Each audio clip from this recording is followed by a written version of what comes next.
पाकिस्तान में सियासी माहौल इस कदर तेज़ी के साथ बदल रहा है कि थोड़ी देर पहले अगर बात करें तो ये मालूम नहीं होता कि शाम तक रात तक ये सूरत हाल ऐसे ही रहेगी या उसमें तब्दीली आ जाएगी।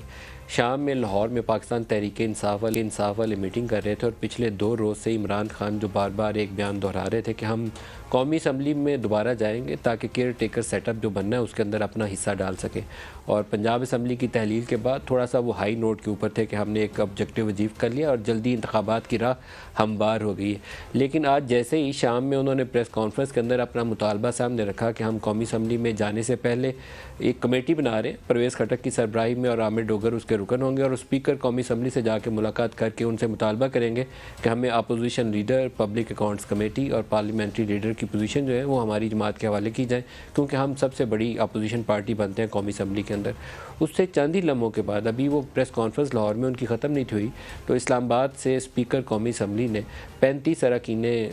कौमी असम्बली जो पाकिस्तान तहरीक इंसाफ से ताल्लुक़ रखते हैं, 33 उनके MNAs जो मुंतखब होकर आए और 2 मखसूस नशिस्तों के ऊपर ख़वातीन, 35 के इस्तीफ़े मंजूर कर लिए और इलेक्शन कमीशन ऑफ पाकिस्तान ने उनको डी नोटिफाई भी कर दिया। इसके साथ ही